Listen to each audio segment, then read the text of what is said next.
네, 매주 목요일에 코너입니다. 변변한 정치 목요일에 만나는 두 변호사 전지현, 박상수 두 분 모셨습니다. 어서 오세요. 네, 안녕하세요. 예. 어제 이재명 대표가 기소된 사건에 대해서 두 변호사님과 좀 얘기를 나눠볼 텐데요.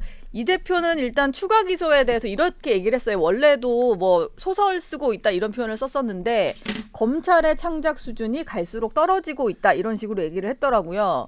정적 죽이기다 이렇게 보는 것 같아요. 정적 죽이기? 모르겠어요. 혐의가 이렇게 나와가지고 법원에서 재판을 했는데 정적 죽이기라는 말은 그러면은 검찰이 창작 소설을 썼으면은 실제는 뭐가 있는지 실체는 뭐가 있는지를 이화영의 변호인이 얘기를 했어야 되거든요. 예. 근데 지금 나오는 얘기가 대북 송금의 목적이 어떤 주가 조작이었다 그렇게 얘기를 하는데 제가 저번 시간에도 말씀을 드렸지만은 이거는 금융위에서 어떤 그 주가를 조작하는 시세 조종의 정황이 보이지 않는다고 얘기를 했단 말이에요. 네. 그다음에 지금 헷갈리고 있는 게 주가 조작, 그다음에 주가 조작을 명분으로 주가 조작의 기회를 얻고자 아니면은 주가 상승의 기회를 얻고자 이런 것들이 지금 다 헷갈리고 있는 것 같은데 설령 그 쌍방울에서 어떤 주가 조작의 목적으로 대북 송금을 했다고 하더라도 실제로 시세 조정은 한 게 없고 예. 주가를 조작하기 위한다는 것과 그 경기도에서 추진하는 대북 사업에 얹혀간다는 거는 양립이 불가능한 게 아니라 같이 갈 수 있는 거거든요. 그래서 자꾸 안부수 판결문을 가지고 이거 주가 조작 상승의 기회를 얻고자 송금한 게 아니냐 그렇게 얘기를 하는데 이거는 양립할 수 없는 문제가 아니다. 그 판결을 인용해서 이렇게 명분을 뒤집는 거는 말이 안 된다 말씀드리고 스마트팜 관련해서도 이재명 대표는 몰랐다는 건데 본인이 여기 결제 클릭했다는 거는 인정을 했거든요. 예. 그리고 이 스마트팜 사업, 대북 협력 사업은 이재명 대표가 어떤 그 지방의회의 승인을 얻어야 되고 도지사가 기금을 확보를 해야 되는데 당시에 그 경기도 의회에서 지금 이거 왜 하냐고 반대를 했어요. 그러다가 2018년 10월에 그 이화영이 북한에 갔다가 돈 준다 그래놓고 왜 안 주냐 그러고 핀잔 듣고 왔거든요. 네. 그런 다음에 쌍방울이랑 연결이 돼가지고 협약식을 한 건데 그러면은 이거를 이재명 대표가 스마트팜 사업을 한다는 걸 알고 있었고 기금 확보도 본인의 어떤 책임이었으면은 이거를 쌍방울이 관련됐다는 걸 몰랐을 리가 없다는 거예요. 그리고 협약식 맺는 날 전화도 했어요. 예. 그리고 방북이라는 것도 공문서를 그 경기도에서 작성한 공문을 검찰이 압수를 했는데 거기 경기도지사의 직인이 찍혀 있고 방북 요청을 하는 것들이 수십 건이 발견이 됐단 말이에요. 그럼 이런 것들로 볼 때 그다음에 그 이화영 씨가 방북 송금하고 나가지고 바로 김현철 통일부 장관 찾아가가지고는 이재명 도지사 방북 좀 하게 해주세요 얘기를 했는데 본인의 어떤 그 양해도 없이 가서 요청을 했을 리가 없는 거잖아요. 네. 그래서 지금 이런 정황들이 다 나왔는데 창작이라는 말만 하고 어떤 설득력 있는 논거를 대지 못하니까는 저는 이재명 대표의 이거는 그냥 본인이 할 말이 없어서 나오는 말이라고밖에 생각할 수가 없습니다. 창작이라는 얘기가 근데 이거부터 좀 여쭤볼게요. 제3자 뇌물이라고 하니까 이게 사실 법조 용어들은 좀 어려워서 네. 물론 이제 어떤 상황인지는 대충 아시겠지만 제3자 뇌물이라는 건 뭐 어떻게 이해를 해야 되는 그러니까 건가요? 이 일반적으로 혐의는. 네. 뇌물죄는 이제 증례자랑 수뢰자가 이게 대항범 관계거든요. 네. 그래서 그러니까 제가 차장님한테 뇌물을 만약에 준다 그러면 이렇게 되는 건데 예. 그게 아니라 이렇게 부탁은 해놓고 받는 건 전지현 변호사님이 받는 거죠. 예. 예, 이게 이제 제3자 뇌물이에요. 그러니까 네. 증례자랑 수뢰자가 이제 대항적 관계가 아니라 수뢰자가 제3자인 경우 이게 이제 제3자 뇌물인데 네. 예전에 이제 K스포츠랑 미르재단 사건 때 예. 이 박근혜 최순실 그때 이때 이제 그 제3자 뇌물이 적용이 됐어요. 예. 그 20년형 15년형 나온 그 형량의 가장 큰 부분을 차지한 게 바로 이 제3자 뇌물이거든요. 네. 그러니까 형량이 굉장히 높아요. 그리고 액수도 지금 100억대잖아요. 이게 예. 뭐 하나로 1억 이상 하면은 뇌물이면은 이게 실형 무조건 나오는 네, 거라면서요? 무조건 나오는 거예요. 네. 그래가지고 이게 굉장히 높은 거라서. 예. 근데 지금 이제 보면은 결과적으로 그 이번에 검찰이 굉장히 좀 잘 전략적으로 한 것이 일단은 외국환거래법 위반 이 부분은 입증하기가 그나마 좀 편한 편이거든요. 왜냐하면 돈 자체는 흘러갔으니까. 예. 근데 이제 돈 자체가 흘러간 거에 대해서 외국환거래법 위반으로 기소를 했고 그에 대해서 이제 저쪽에서 이화영 쪽이죠. 이화영 쪽 변호인이 이건 주가 조작 때문이다라고 변론을 했고 예. 그러면 이 돈이 흘러간 게 어떤 성격인가에 대해서 법원이 판단할 수밖에 없어요. 그렇죠. 예, 그러니까 이거를 뭐 대북 사례금으로 판단이 나온 것이 뭐 되게 부당한 것처럼 얘기하는데 그게 아니라 그쪽에서 이건 주가 조작 때문에 그 돈이 흘러간 거다라고 얘기하니까 그게 주가 조작 때문인지 뭐 때문에 흘러갔는지를 확인을 법원 입장에서 해볼 수밖에 없는 예. 거고 그래서 저쪽 변호인이 내놓은 증거들 뭐 국정원 문건이라던가 국정원 블랙요원의 증언이라던가 다 증거로 증거로 채택됐습니다. 네. 그게 뭐 증거로 채택 안 된 게 아니라 다 증거로 채택이 됐어요. 그리고 이화영의 진술이라던가 이쪽에 뭐 그런 그 지금 전지현 변호사님이 얘기한 그런 것들이죠. 그러니까 예를 들어서 박원순을 다음 차기 대통령으로 봤다라던가 아니면은 그 예. 저기 방북 요청을 4회에 걸쳐서 했다라던가 예. 이런 것들도 다 채택이 된 겁니다. 대통령 당시 문재인 대통령이 방북을 그쵸. 할 때 수행단에 박원순 서울시장, 네. 강원도의 최문순 지사만 포함되니까 그게 포함돼 있었고 거기에 예. 이제 판결문을 이렇게 보면은 박원순 시장을 차기 대통령으로 이렇게 그 생각하고 있었다는 내용도 예. 그런 내용들도 이제 그 포함돼서 들어가 있거든요. 그러니까 그런 것들이 이제 동기가 되는 거죠. 그 이제 다음 대선에서 예. 자기가 밀릴지도 모른다는 그 동기가 거기서부터 이게 어느 정도 잡히는 거고 그 다음에 경기도에서 4회에 걸쳐서 계속 그 지금 예. 방북을 요청을 해요. 그래서 네. 그 4회에 걸쳐서 방북을 요청한 사실 예. 그에 대해서도 이제 그 판결문에 보면 지금 들어가 있어요. 네. 그러니까 이러한 내용들이 지금 이제 봤을 때 이거는 주가 조작 때문이 아니라 대북 사례금으로 봐야 된다라고 이렇게 판결문에 적시를 해버린 거죠. 예. 예, 대북 사례금으로 봐야 된다라고. 네. 근데 이제 대북 사례금으로 봐야 된다라고 얘기를 했으니 외국한 거래법 위반의 판결이지만 했으니 검찰 입장에서는 그러면 대북 사례금이면 이거는 사례금이니까 누가 수혜를 받냐? 예, 제3자 뇌물 아니냐? 그러면 이제 제3자 뇌물로 이화영을 추가 기소를 하고 그 다음에 아니 그러면 이화영 부지사가 혼자서 이거를 이 많은 돈이 가도록 했겠냐? 예. 위에 도지사가 있는데 그래서 이재명 지사 당시 지사를 기소를 하게 되는 이 절차 그냥 그대로 간 겁니다. 예. 지금. 민주당에서는 어제 그런 얘기를 하더라고요. 경기도 예산이 얼마나 많은데 이 800만 달러, 그러니까 이 송금하는 거를 쌍방울에 부탁을 했겠냐, 뭐 이런 논리를 펴고 있어요. 이게 왜냐하면 예. 경기도에 예산을 쓰기 위해서는 의회의 승인을 얻어야 되는데 당시의 기사를 보면은 경기도 의회가 지금이 어느 때인데 불안정하게 어떤 스마트팜 사업 같은데 투자를 하느냐고 예. 반대를 했어요. 예. 반대를 해서 북한에서는 독촉을 하는 상황이었고 그리고 그 당시에 대북 제재가 풀리기 전이었거든요.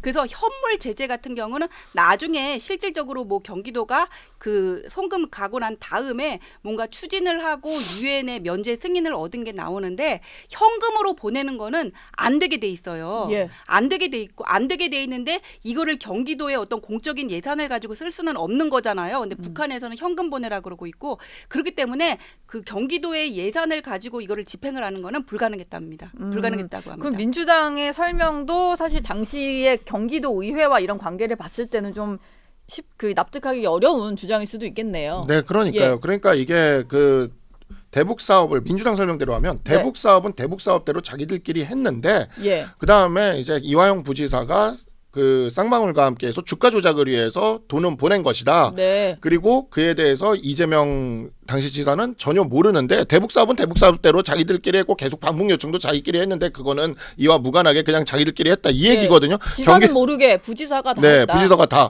그냥 이게 우리는 분명히 경기도지사를 선거로 뽑았잖아요. 예.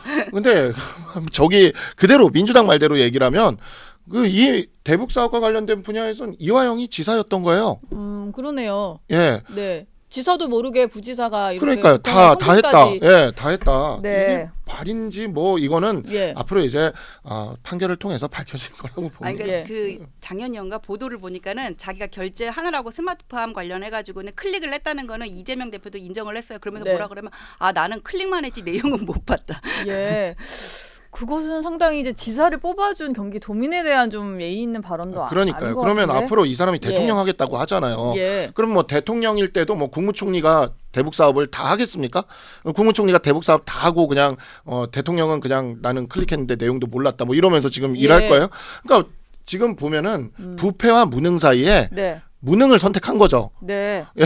부패로 가면 감옥에 가니까 무능을 이제 선택했다. 무능을 선택하고 있는데 예. 아니 무능을 이렇게 당당하게 선택하는 법이 어디 있습니까? 앞으로 네. 대통령 하겠다는 분이 지금 그리고 민주당은 계속해서 검찰 수사가 조작됐다. 증언도 이제 회유와 압박을 통해서 받아낸 거다. 이런 얘기를 하고 있는데 어제는 대장동 변호인으로 유명한데요. 박균택 의원이 법사위에서 이화영 전 부지사 수사 관련된 자료 요청을 하더라고요. 뭐 출정 기록 이런 걸 좀 예. 제출해라. 예. 그러니까 이건 정말로 수사가 잘못됐으니 이거에 대해서 우리는 다 파헤쳐 보겠다 이런 전략을 쓰는 것 같아요. 민주당은. 이런 전략을 한두 번 본 게 아니거든요. 과거에 한명숙 총리 관련해서도 회유당했다고 얘기를 했었잖아요. 한명숙 총리에 관해서 결정적인 증거를 한 그 공여자와 같은 깜빵에 있는 사람들한테 뭐 회유를 했다, 뭐 어쨌다 예. 그런 얘기가 있었는데, 근데 그때도 법리를 제대로 모르고 그쪽에서 주장을 한 게 뭐냐면은 판결문에 보면은 유죄 판단의 증거로 그쪽에서 회유당했다고 주장하는 그 깜빵 동기들의 진술 있잖아요. 예. 증거로 채택이 안 됐어요. 그것도 모르고 회유당했다 그러고 있었던 거거든요. 증거로 채택이 안 된 걸 가지고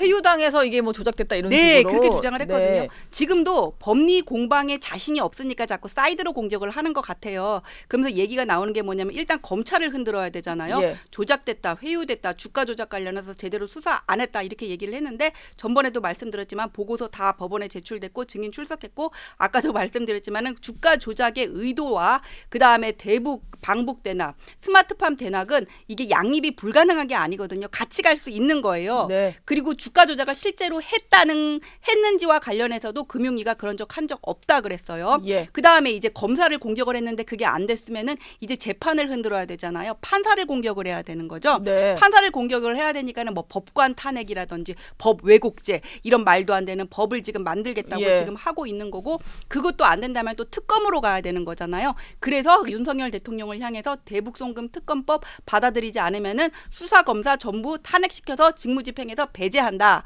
수사검사를 다 갈아치우겠다는 얘기잖아요. 네. 사실 머리수도 되겠다. 다 그냥 탄핵소추 해버리면은 지금 그 이화영 재판 관련해가지고는 수사들이 다 배제가 돼버려요. 네. 그래서 그런 문제들 때문에 시간을 끌지 않으려고 검사들도 이번에 이재명 대표의 기소를 그냥 빨리 서두른 게 아닌가 그런 생각도 듭니다. 그러니까 예. 이게 법리 공방에 자신이 없으니까 사이드로 공격하는데 그 사이드가 우리나라 그 헌법 체계 내에서는 도저히 받아들일 수가 없다. 네. 그렇게 보시면 될 것 같고, 이렇게 말도 안 되는 공격을 하다 보니까는 원래 법사위원장은 대대로 법조인이 했잖아요. 근데 그랬죠. 지금 나오는 법안들을 보면은 뭐 수사에 협조하면 형을 감경 또는 면제한다. 우리나라 법 체계에서 받아들일 수 없는 것들이 많거든요. 네. 이렇게 엉터리 법을 만들 거면 굳이 법조인이 법사위원장을 안 해도 되니까 정청래 의원을 시킨 게 아니냐. 이건 제 생각입니다. 예. 그러니까 너무 재밌는 게 뭐냐면 예. 우리 그 김건희 여사 그 수사 관련돼 가지고 검찰에서 뭐 친윤 인사로 뭐 검찰 인사를 했다고 난리를 쳤잖아요, 민주당에서. 예. 근데 막상 김건희 여사 그 수사팀 부장 검사들 하나도 교체 안 됐어요. 그대로 유지가 됐어요. 근데 자기들은 이화영 지사, 부지사 검사들을 탄핵하겠다고 지금 공언을 하고 있는 거거든요. 예. 그러니까 자기들은 수사 검사를 탄핵으로 교체하겠다고 지금 하고 있는 거예요. 난 이거를 이렇게 떳떳하게 자랑스럽게 떠드는 걸 처음 봤어. 만약에 윤석열 대통령이 떳떳하게 자랑스럽게 나는 내 부인의 수사 검사들을 모두 교체하겠습니다. 그랬으면 무슨 일이 벌어졌겠습니까? 근데 지금 민주당은 지금 이화영 부지사의 수사 검사들을 탄핵을 통해 전부 교체하겠습니다. 이러고 있는 거예요 지금. 네. 이게 나는 정말 이런 것에 대해서 국민들이 와 공정하다, 와 멋있다라고 얘기한다는 게 이게 믿기지도 않고 약간 판타지 속에 지금 내가 살고 있나 싶은 생각이 들어요. 그리고 어제 기소를 했으니까 이제 수원지법에 배당을 해야 되잖아요. 예. 근데 이 사건은 사실 신진우 부장판사님 재판부가 다 사실관계를 알기 때문에 여기에 배당하는 게 맞아요. 예. 원래 그 법원에 대한 사건 배당은 이렇게 무작위거든요. 예. 그렇기는 한데 이렇게 중요한 사건 관련해는 관련 사건인 관련 사건에 경우. 중요 사건인 경우에는 내용도 방대하고 수석부장하고 그 법원장하고 협의를 해가지고는 결정을 해야 어느 부에서 할 것인지. 근데 이런 경우에는 신진우 재판부로 가는 게 원칙인데 여기에 대해서 민주당이 지금 반발을 하고 있는 거예요. 재판부를 가지고도 뭐 공격을 하고 있으니까 뭐 재판부가 너무 한쪽의 말을 들어줬으면 좋겠다. 그래서 다른 재판부로 갈 여지가 큰데 지금 수원지법에 있는 그 재판부에서 다 떨고 있대요. 우리한테 올까봐. 이게 올까봐서. 네. 좀 그럴 것 같아요. 워낙 뭐 검사, 판사 담당만 하면은 공격을 하니까. 근데 일단 뭐 재판은 곧 시작이 될 것 같고, 이 대표가 지금 받게 되는 재판이 모두 4개로 늘어서 많으면은 일주일에 한 4번 정도를 받게 될 것 같아요. 그리고 수원으로 가야 되니까 이거는 좀 이동 거리도 길어질 것 같은데, 한 가지 좀 궁금한 건 이겁니다. 일단 선거법 위반도 있고 위증교사도 있고 이번에 이제 추가로 기소된 것도 있고 하니까 이게 어느 하나 결론이 나온 게 없어요. 그럼 대선 전에 확정 판결은 뭐 그렇다고 쳐도 1, 2심은 나올 수 있는 건지 이것도 좀 궁금하고요. 그냥 이제 현재 기준으로는 위증교사가 제일 빨리 나올 가능성이 있죠. 그러니까 사실 이 사건도 어느 정도 지금 이화영 부지사 이 판결에서 어느 정도 사실관계가 정리됐기 때문에 빨리 나오려면 빨리 나올 수 있어요. 이미 다 정리가 됐기 때문에 딱 이제 그 보고 여부만 딱 이제 보면 되는 거라서 진짜 빨리 나오면 나올 수 있는데 아마 뭐 쉽지는 않을 것 같고 또 뭐 재판을 지연시키기 위해서 무슨 정말 깜짝 놀랄 방법들이 다 동원될 것 같고 근데 위증교사는 굉장히 법리가 간단하고 게다가 지난해 그 영장실질심사 때 유창훈 부장판사조차도 위증교사에 대해서는 이 혐의가 소명된다라고 그냥 딱 하고 적시를 했어요. 그래서 이게 우리가 그 이수진 전 의원 있어요. 민주당의 이수진 전 의원이 그 백현동 사건 관련돼 가지고 판결 나온 거 보고 라디오에 나와서 제가 이수진 전 의원이 얘기하는 거 보고 아 이분도 법률가 출신이라서 이걸 아는구나 싶었는데 나도 끝까지 무죄라고 믿고 싶었는데 이 재판부에서 이렇게 판단했으면 저 재판부도 이렇게 판단해요. 이렇게 얘기를 하잖아요. 그러니까 법원은 변한 적이 없어요. 그러니까 그 구속영장 기각할 때 도주 우려 없고 증거인멸 없다라고 얘기했지 혐의가 소명되지 않는다라고 얘기한 적은 없거든요. 그렇기 때문에 그 입장이 그리고 거기서도 유창훈 부장이 그 할 때도 이화영 부지사의 진술의 임의성 인정해 줬거든요. 그러니까 그게 그대로 이번 신진우 부장의 이 판결에도 그대로 연속선상에서 간 거고 위증교사도 그대로 갈 겁니다.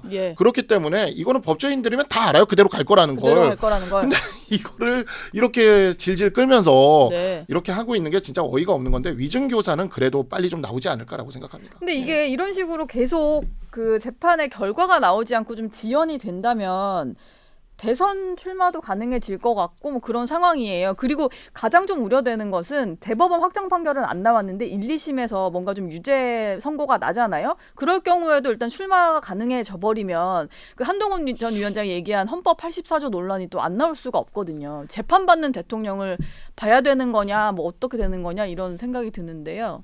예, 그러니까 한동훈 위원장이 지적하셨던 헌법 84조는 뭐냐면은 대통령은 내후 외환의 죄를 범하지 않고는 재직 중 형사상의 소출을 받지 아니한다 이렇게 돼 있었거든요. 이 헌법을 당시에 만드신 분들은 설마 피고인 대통령이 나올 거라는 게 예상이 불가능했기 때문에 그냥 소출하고만 얘기를 한 것 같아요. 근데 소출하는 거는 엄밀히 말하면 기소까지만 얘기를 하는 거고 수사나 재판은 허용되지 않는 건데 이 취지가 제가 30년 전에 헌법 강의 들을 때 교수님한테 들은 취지가 이게 어떤 대통령이 민주적 정당성을 확보하고 있으니까 직무에 전념할 수 있게 예외적인 규정을 둔 거라고 하시면서 수사까지는 허용될 수 있다 그랬거든요. 그래도 재판은 언급을 안 했어요. 그러면은 지금 이 속도로 가면은 대선 전국은 2년 뒤부터 이제 펼쳐지거든요. 그러면은 확정이 되는 거는 저는 솔직히 이 속도라면 어려울 것 같아요. 지금 조국 그 대법원 재판도 안 나오고 있잖아요. 근데 안 나올 것 같아서 확정이 안 된 상태로 출마를 하게 될 것 같거든요. 출마를 하게 되면은 이 법만 보면은 재판까지 정지된다고 볼 수는 없어요. 왜냐하면은 소출하고 한정을 해놨고 예외적인 규정이라면은 법 앞에 성역은 없는 거잖아요. 그러면은 재판까지 진행된다고 그렇게 어떤 예외를 인정할 수는 없다고 저는 보거든요. 이 헌법 문헌을 그대로 해석을 하면 여기에 대해서는 뭐 이론은 있습니다. 근데 이게 문제가 뭐냐면은 위증교사도 벌써 났어야 되는데 아직까지 안 나고 있잖아요. 만일에 이재명 대표가 대통령이 되는 상황이 벌어졌을 때 재판부가 과연 진행을 할 수 있을 것인가. 저는 그냥 사실상 진행을 제대로 못할 거라고 봐요. 그래서 이거를 한번 생각을 할 수는 있지만 이 논의를 자꾸 이어가는 거는 이재명 대표가 대통령이 되는 거를 전제라고 얘기하는 것 같아서 저는 좀 더 이상 논의를 확장시키는 것은 적절하지 않다. 그렇게 생각합니다. 그냥 지금 벌어진 재판이나 이런 거에 좀 집중을 했으면 좋겠다 이런 생각이신 것 같아요. 박상수 변호사도 뭐 여기에 대해서 얘기하실 게 있을까요? 정말 저는 그냥 민주당이 이제는 이재명과 좀 작별할 때가 안 됐나. 아니 민주당이라는 정당이 뭉치는 것 같은데요. 그러니까 이 전통과 역사를 갖고 대한민국에 어찌 보면 수권 정당이 될 수도 있는 이 정당이 이재명 사당은 아니잖아요. 그러니까 이제는 이재명과 결별할 때가 된 게 아닌가. 저 엊그제 그 김영진 의원이 그래도 그 라디오 나오셔가지고 그 얘기 하셨더라고요. 2026년 대선 때는 26년인가 27년인가 하여튼 뭐 그때 대선 때는 27년 그때는 뭐 후보가 그때 가서 정해지는 거 아니냐라는 얘기를 하셨더라고요. 김영진 의원이. 난 그래서 그게 민주당이 좀 그런 생각을 좀 했으면 좋겠어요. 꼭 이재명 대표가 민주당의 후보가 될 필요는 없잖아요. 사실 왜 헌법 84조가 이렇게 생각을 못했느냐. 아니 대통령을 배출할 정도의 정당이면 정당 내부의 스크린 기능에 의해서 적어도 형사 피고인은 대통령 후보가 안 될 거라는 믿음이 있었던 거예요. 그러니까 네. 일종의 자율규약 같은 거죠. 예. 너희들끼리 그 우리가 공정거래법에서 자율규약 같은 거 얘기하는데 너희들끼리 알아서 그 정도는 해라. 우리가 법이 다 안 들어가도. 근데 그 스크린 기능조차도 지금 못 하고 있는 거 아닙니까? 예. 예, 뭐 민주당에 인물이 없는 것도 아니고 네. 이제는 좀 이재명과 이별할- 작별할 때가 됐다. 네. 네, 그렇게 좀 말씀드리고 싶습니다. 알겠습니다. 그 권익위 얘기도 좀 여쭤볼게요. 이게 뭐 이재명 대표 얘기를 여기서 마무리를 하고 권익위가 대통령 부부가 순방 떠난 날에 김 여사 관련해서 김건희 여사의 그 가방 수수, 명품 가방 수수 관련된 조사를 종결을 했습니다. 그러면서 이게 처벌 규정이 없기 때문에 이첩을 수도 없었다. 그리고 뭐 이거야 뭐 사실 많이 알려진 부분인 것 같아요. 배우자의 처벌 규정이 없는 것은. 근데 대통령에 대해서도 직무 관련성이 없어서 대통령도 그냥 조사를 종결을 했거든요. 이 내용에 대해서는 좀 민주당은 여전히 반발을 하는 것 같고 오히려 봐주기다, 면죄부를 줘버렸다 이런 얘기를 하던데 어떻게 좀 이건 이해를 해야 되는 걸까요? 아니 자꾸 봐주기 하는데 더 이상 뭐를 어쩌라는 건지 저는 모르겠어요. 예. 처벌 규정이 없잖아요. 그러면 혐의 없음 결정을 내릴 수밖에 없습니다. 그리고 직무 관련성과 관련해서도 하나하나 설명을 드리면은 김건희 여사랑 그 최재형 목사랑 만난 게 22년 6월이랑 22년 9월 두 번이거든요. 네. 6월 만났을 때 어떤 일이 있었냐면은 아버지 친구다 어쩐다 그러면서 이 양평에서 선친과 함께 뭐 어쩌고 막 그런 얘기를 해요. 예. 호감을 살 수 있는 얘기를. 네. 그런 다음에 바로 이 사람이 그 면담 마치고 나와가지고 바로 김건희 여사한테 카톡을 보냅니다. 김창준 의원의 국정자문위원 청탁을 하는 거예요. 예. 얘기를 하는데 선물을 줄 때는 그 얘기를 안 하다가 나와서 얘기를 했고 김건희 여사는 거기에 대해서 아무런 피드백을 하지 않았어요. 그러고 나서 한 달 정도 있다가 또 통일방송 재개 얘기를 하는데 거기에 대해서도 뭐 이루어진 거는 없습니다. 네. 그 다음에 9월 달에 만났잖아요. 10월 달에 김창준 의원이 현충원에 안장되기를 원한다. 그렇게 얘기를 하는데 그래서 이제 김건희 여사를 수행하는 조과장이라고 있어요. 예. 이 사람이 이 최재형 목사랑 통화를 하면서 이런 경우에는 또 보훈처 과장 연결해줘서 보훈처 과장을 연결해줬고 보훈처 과장이 통화를 하면서 네 이런 경우에는 김창준 의원의 가족이 직접 신청을 해야 되는데 지금 현충원에 자리가 없습니다. 이런 그냥 어떤 그 우리가 인터넷 검색해서 나올 수 있는 정도의 설명만 하고 끝나요. 실제로 네. 일이 예. 진행된 것도 없어요. 네. 그럼 도대체 뭐가 직무 관련성이 있다는 건지 선물을 줄 때는 직무 관련성 얘기는 하나도 안 하고 아버지 얘기만 하다가 나와서 자기 혼자 뭔가 증거를 남기려고 카톡을 보냈어요. 예. 그럼 이게 직무 관련성과 관련해서 선물을 받았다야 그래야 되는 거냐고요. 네. 그다음에 한 달 있다가 통일방송 재개 얘기한 거는 너무 시간적인 간격이 떨어져 있거든요. 그다음에 현충원 얘기한 것도 이것도 한 달 뒤에 얘기를 했고 이것과 관련해서 뭐 직원이 이 사람이랑 소통을 했다 그러는데 그 청탁을 들어준 거예요? 없어요. 그냥 문의를 한 거고 거기에 대해서 일반적인 설명을 해준 거에 불과하거든요. 예. 그럼 이런 경우에는 처벌 규정도 없고 직무 관련성이라는 거는 선물 공여자 입에서 나와야 되는데 지금 나와 있는 어떤 사실관계로 직무 관련성을 인정할 사안이 아무것도 없단 말이에요. 그러면은 검찰이 지금 조사를 하고 있는데 권익위가 더 이상 뭘 어떻게 해요? 시행령에 따라서 종결하는 수밖에 없거든요. 네. 법이나 좀 찾아보고 비판을 했으면 좋겠어요. 예. 일단 같은 사건을 검찰에 수사하고 있긴 하니까 권익위 종결이 마치 뭔가 이건 죄가 없어 끝났어 사건 종결이야 이런 느낌으로 좀 이제 비판하는 거는 좀 너무 나간 거 아닌가 생각도 들고 검찰 수사를 좀 봐야 되는 상황인 것 같은데 근데 또 민주당에서 하나 이 부분을 많이 지적을 하더라고요. 어제 권익위 이제 관계자가 추가로 기자들에게 설명을 했는데 그러면서 얘기를 한 게 이겁니다. 직무 관련성이 없으면은 이제 대통령도 신고 의무가 없는 거고 그리고 직무 관련성이 있다고 하더라도 외국인이 준 것은 대통령 기록물이기 때문에 또 신고 의무가 없다. 그냥 대통령 기록물로 바로 분류가 되기 때문에 그러면서 여기서 외국인 얘기한 게 최재형 목사더라고요. 그러니까 이런 부분들을 법리적으로 검토를 한 거죠. 예. 이제 민주당이 항상 보면은 국민들의 어떤 그 감정을 건드려요. 그래가지고 뭐 제가 보니까 어떤 진보 관련 매체에서는 뭐 이 국민권익위의 결정이 대통령 부인을 아무거나 받아도 되는 뭐 그러한 결정을 했다. 뭐 이런 식으로 이제 예. 기사가 내더라고요. 네. 근데 그런 식으로 감정을 건드리려고 그러는데 제가 좀 드리고 싶은 얘기는 아니 그렇게 이 법이 그렇게 문제가 있는 것 같이 느껴졌으면 아니 180석 가지고 뭘 했습니까? 180석 가지고 자기들 지금 며칠이면 법안 다 통과시킬 수 있는데 법안 통과 해가지고 바꿨어야죠. 이게 부정청탁 금지법이 직무 관련성 없는 경우에도 이제 그 처벌을 하도록 하기 위해서 만들어진 법은 맞아요. 예. 근데 그 법에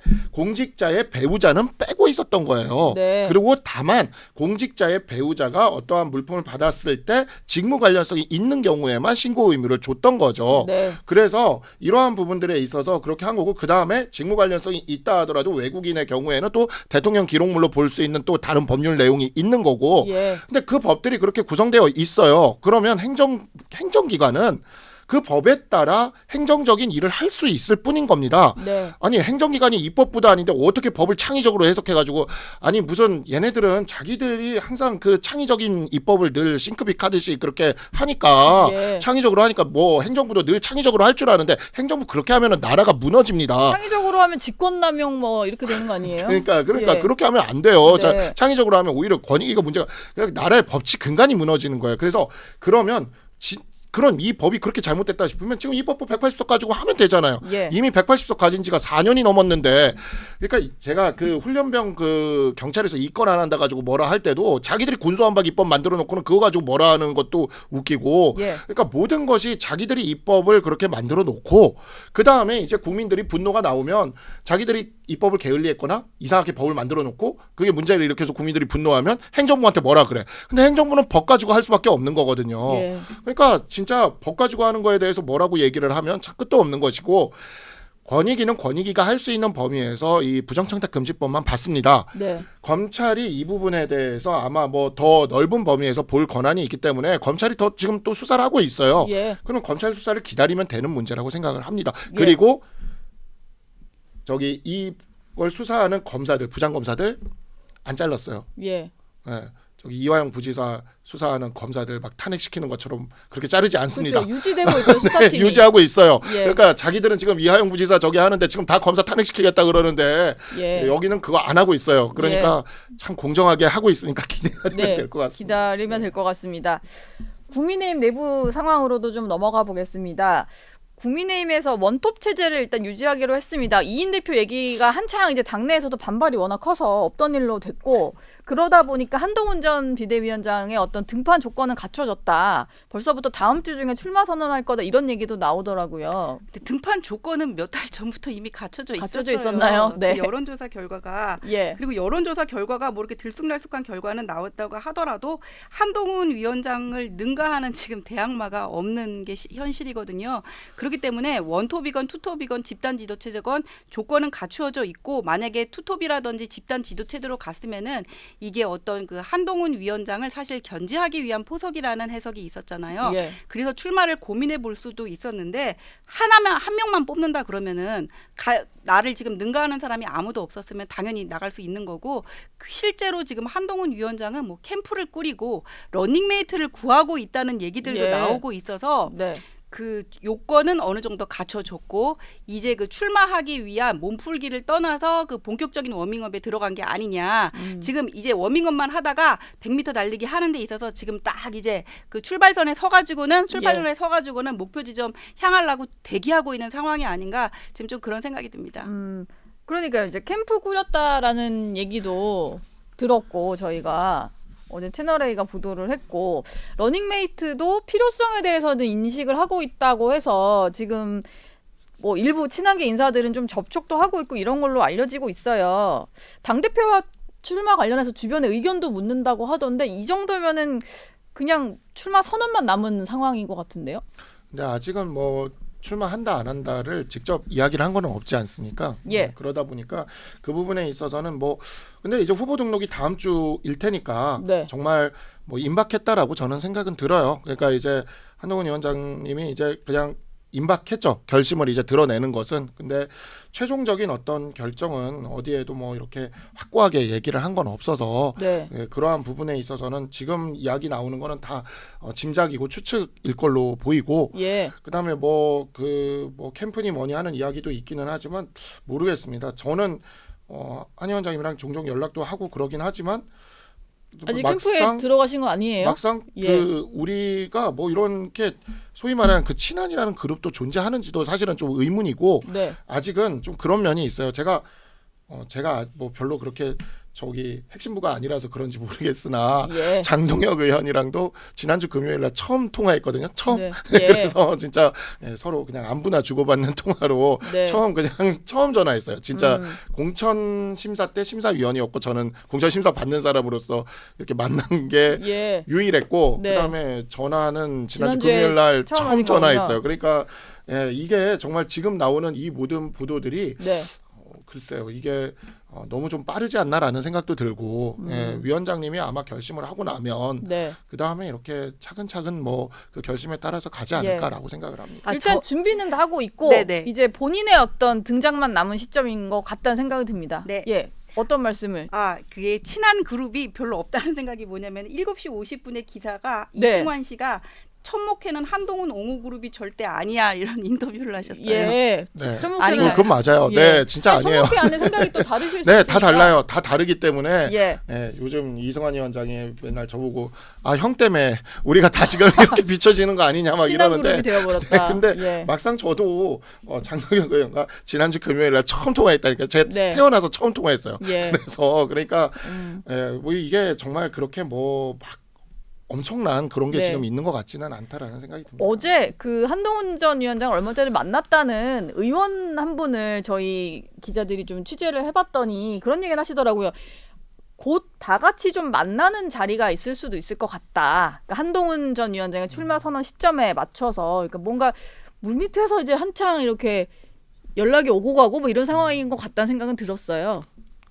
그 물밑에서 오고 가는 게 처음 예. 장동혁 의원과 지난주 금요일 처음 통화한 그런 건가? 예, 그런 거라면 건가 봐요. 근데 정말 통화 이제- 시간이 이제 한 1분도 안 됐어요. 예, 이제 시작이 되는 건가 봐요. 네. 예. 마지막 질문 하나 드리겠습니다. 어제 이철규 의원이 국민의힘 의총에서 민주당이 거칠게 나오는데 우리는 너무 결기가 없다. 잘 못 싸운다. 이런 얘기를 하면서 장해찬, 도태우 같은 사람이 필요하다. 이 두 분이 다 막말 논란 때문에 후보에서 이제 그 공천이 취소된 네네. 분들인데 이런 분들 사례를 들었다고 해요. 근데 이게 또 일각에서는 공천 취소한 게 한동훈 전 위원장이니까 한 전 위원장을 견제한 거 아니냐 뭐 이런 말도 나왔는데 그런 어떤 취지에서 한 말일까요? 이건? 아니 이철규 의원 나오면서 이제 기자님들이 물어보니까는 침소봉대라는 취지로 얘기를 했잖아요. 본질은 빠지고 껍데기만 가지고 공격한다 그러는데 저는 이게 모든 말을 그냥 전부 친윤 대 친한의 프레임으로 가는 거는 민주당 전략이라고 봐요. 절대 예. 그렇지 않고 지금 어떤 민주당 상임위원장들 몇몇만 보면은 정청래 의원, 그다음에 뭐 최민희 의원 막 이름만 들어도 막 이렇게 막 위기감이 느껴지는데 우리는 너무 이게 살찐 고양이처럼 가만히만 있거든요. 네. 그러니까 전사가 없다, 파이터가 없다 이런 얘기를 계속 하는데 그런 안타까운 마음에서 그 장해찬 씨 같은 사람은 사실 그 민주당 의원 전원을 상대로 싸웠던 사람이잖아요. 예. 아쉽다 그런 거를 표현한 거지 이거를 한동훈 전 위원장을 지금 공격한다고 하더라도 대세가 굳어진 시점에서 분열만 초래한다는 비판을 받을 건데 이거를 가지고 무슨 겨냥을 했다 저는 그렇게 생각하지 않습니다. 그냥 오히려 그렇게 보는 시각이 조금 더 민주당이 원하는 방향일 거다. 네, 그게 내분 프레임이라고 같은 게.